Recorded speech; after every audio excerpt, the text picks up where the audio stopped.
Thanks for joining me today. We're on session number 8, and today we're talking about the idea of teaching yourself to be more creative. So, can you teach yourself to be more creative? To explore this question, I spoke with artists in Nauvoo, Illinois, on the banks of the Mississippi River. This is the gun shop. It's a museum now, but it is the original site of Browning, the gunsmith. This company is now one of the largest armaments manufacturers in the world. They made the pistol that shot Archduke Ferdinand and sparked World War One.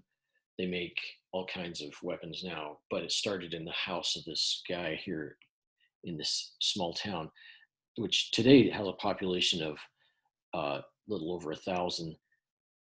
But despite the small population, the town has 4 art galleries and numerous artists in residence. They have the oldest winery in Illinois. I spoke with Michael Bedard, a local painter, in his studio. Commissioned arts cover some studio walls, but works from his own vision cover other walls. In a previous life, he drove a commuter bus in a large city for many years. He held a master's degree in fine arts, but couldn't support his family through his art. So he transported commuters all day and painted during the night. In my research, I meet a lot of people who talk about passion, but I rarely see anything like Michael Bedard's passion. For him, oil painting is a deeply spiritual activity, both exhausting and energizing. To meet him is invigorating. I imagined Bedard piloting an enormous bus full of sullen commuters, with each bump wishing he was painting, but those trying years inflamed passion rather than curbing it. He never gave up. With each bump in the road, he was more determined. The bus was the barrier, and he compensated by painting in every spare hour he had. His hands, exhausted by gripping the steering wheel, must have struggled to hold a brush.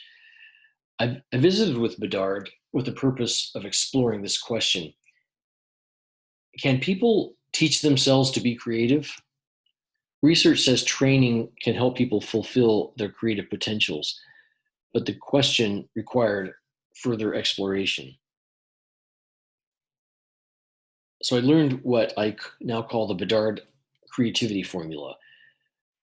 Bedard is a deeply religious person, and he believes that creativity requires 2 things: revelation and organization. First, creators receive revelation, the idea or the inspiration, but revelation doesn't happen in a vacuum. Revelation occurs in an environment of faith. So you need a deep passion or belief in something. A passion or faith is the conduit for inspiration. But creators also organize. Bedard says most theologians believe that God created the earth from nothing, and he disagrees. He says that God organized the earth from existing elements. The molecules were reorganized into a planet capable of sustaining life. So the Bedard creativity formula then is revelation plus organization equals creation. The passion is like the revelation, and then the organization, it's combining existing materials or ideas. So in the many years of researching and teaching about creativity, I had never considered this. When you're creative, you use the same formula that God uses, according to this theory.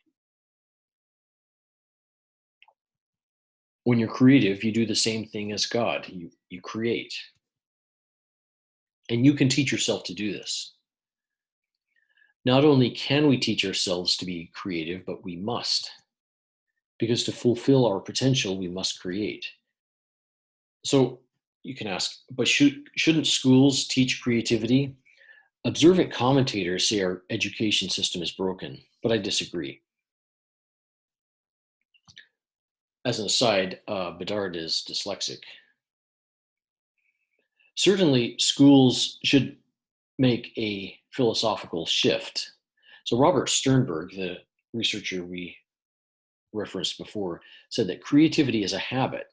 The problem is that schools sometimes treat it as a bad habit. This is the criticism. The purpose of public schools isn't to encourage creativity, but to encourage conformity. Sternberg explained that the standardized testing system sends the wrong signals. Testing is for displaying knowledge that can be expressed but not used. Critics say that schools are designed to teach obedience. They want to make students into competent, conforming cogs. Then graduates can join the company machinery. Teachers want to do more, but they can't. Governments pile more and more tasks onto teachers.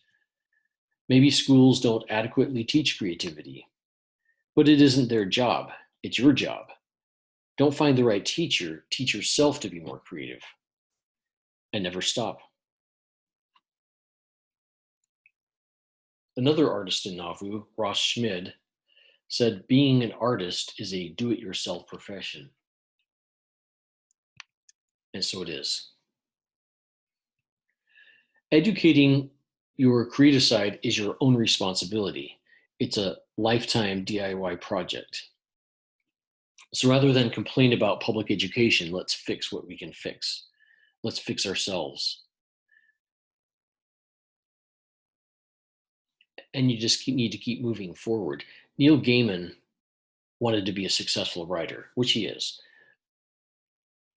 But early on, he imagined his goal as a mountain. And he said in a commencement address, I knew that as long as I kept walking towards the mountain, I would be all right. And when I truly was not sure what to do, I could stop and think about whether it was taking me towards or away from the mountain. I said no to proper jobs that would have paid proper money because I knew that, attractive as they were, for me, they would have been walking away from the mountain. I learned to write by writing. Why, or what if you don't join the creativity rebellion? You'll be forgotten after you die. But before that, you'll be replaced. Many well-educated, competent people have lost jobs to outsourcing. X-ray technicians, software developers, tax accountants, they did all the right things. They followed the rules, but they lost. The following are all solid jobs being replaced by robots: road construction flag holder, manufacturing assembler, toll booth attendant, cashier. Instead, you should create or flip burgers. However, should note that robots can flip burgers. Compounding ability, continuing with the theme of teaching yourself. Here's an example about the power of compound interest. Someone offers you a choice of free money, $1 million for free or 1 penny that doubles every day for a month. Which would you choose? These are the calculations for the second option. Day 1, you get 1 cent. Day 2, 2 cents. Day 3, you're worth 4 cents. After 1 week, you have 64 cents, less than $1. After 2 weeks, you finally have $82. After 3 weeks, you only have $10,496. So the month is 75% over, and you're not even close to $1 million. Then in the last week, day 2, 20,971. Day 23, 41,943. Day 24, 83,886. Day 25, $167,772. Day 26, over 335,000. Day 27, 671,000. Still, well, the month is almost over, and you still don't have $1 million. Then day 28. Finally, on the 28th, you're much farther ahead. In the last 2 days, it gets really interesting. Day 29, almost $2.7 million. Day 30, almost $5.5 million. So obviously, you should choose the second option, the compounded penny. Another lesson, if someone is stupid enough to offer you the second option, choose a month with 31 days. On day 31, your money doubles again, where you have $10.7 million. dollars. Motivation expert Darren Hardy has applied this principle to self improvement. Self improvement efforts also compound. If you go to the gym one day, you feel no improvement. Even after a month, you feel very little difference. But if you continue, your efforts begin to add up. Then they multiply. Efforts build on previous efforts. After 6 months, you are different, and your 12-month result is more than double your 6-month result. Keep producing. Keep working at creativity every day. Eventually, you'll see your skills begin to compound. People who teach themselves to create aren't replaced by cheaper wage people. They aren't replaced by robots. They have more fulfilling lives. They potentially save the human race from extinction.